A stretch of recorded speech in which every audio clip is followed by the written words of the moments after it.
একই কাণ্ড, মশার লার্ভা খুঁজতে গিয়ে খেতে হলো অ্যাসিড, একেবারে অ্যাসিড ছুঁড়লো।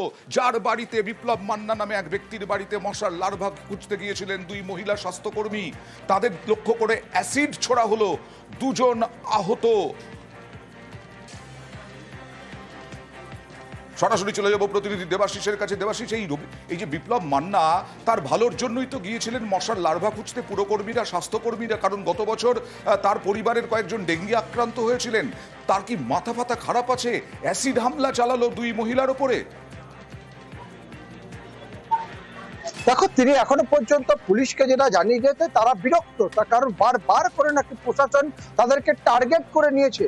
অর্থাৎ তাদেরকে টার্গেট, এই বিপ্লব মান্নার বাড়িকে টার্গেট করা হয়েছে তাদেরকে সবার সমাজে ছোট দেখানোর জন্য। যাই কারণেই কিন্তু বারবার এই স্বাস্থ্যকর্মীরা থেকে শুরু করে পঞ্চায়েতের প্রশাসন, তারা কিন্তু বারবার করে এই বিপ্লবের বাবুর বাড়িতে যাচ্ছে।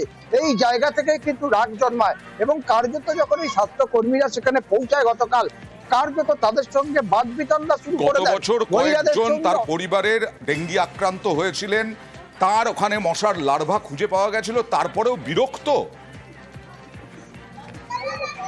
একেবারেই তার শুধুমাত্র বিরক্ত নয়, এমনকি বারবার করে অভিযোগ উঠছিল তার বাড়িতে রাখা গাছের টব থেকে শুরু করে আসবাবপত্র, সেখানে বিভিন্ন জায়গায় জল জমে আছে, কেন বারবার তাদেরকে সতর্ক করা হচ্ছে।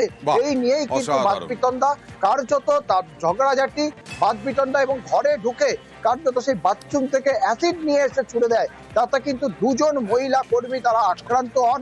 দুজনকে উদ্ধার করে নিয়ে যাওয়া হয়েছে সাকরাইল গ্রামীণ হাসপাতালে, সেখানে তাদের চিকিৎসা চলছে।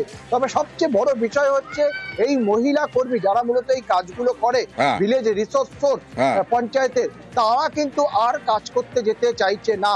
ফলে এই যে ডেঙ্গু নিধন প্রক্রিয়া, তা কিন্তু কার্যত বন্ধ হতে বসেছে সাকরাইল অঞ্চল জুড়ে। ফলে নিরাপত্তার দাবিতে তারা কিন্তু এখনো থানায় গেছেন, থানার আধিকারিকদের সঙ্গে কথা বলছেন এবং এই আক্রান্ত তাদের জন্য সুবন্দোবস্ত করা হয়, নিরাপত্তার ব্যবস্থা করা হয়, তার দাবিও করছে। একেবারে আশা করব পুলিশ কড়া পদক্ষেপ করবে।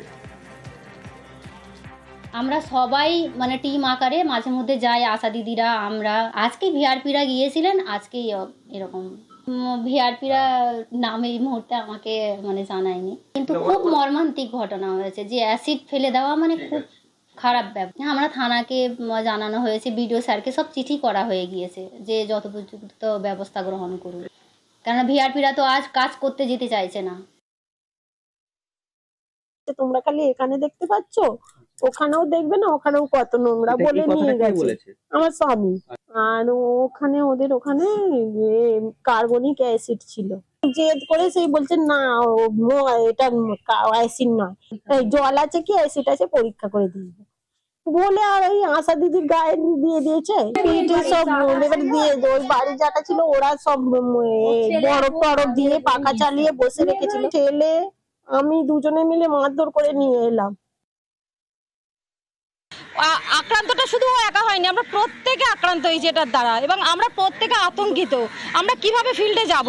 ওর যদি মুখটা খোলা থাকতো তো ওর মুখটা তো পুড়ে যেত। হ্যাঁ, মুখটা খুলতে বলছে তোমার মুখটা খোলো, আমি তোমার ছবি নিয়ে সোশ্যাল মিডিয়ায় দেবো। ও তখন বলেছে আপনার সঙ্গে আমি কোনো কথা বলতে চাই না, দ্বিতীয় কথা বলবো না। ও বেরিয়ে আসতে যাচ্ছিল, ও যখন ঘুরে গেছে এই পজিশনে ওর মুখ বাঁধা অবস্থা, ওর এই জায়গায় অ্যাসিডটা পুরো ঢেলে দেয়।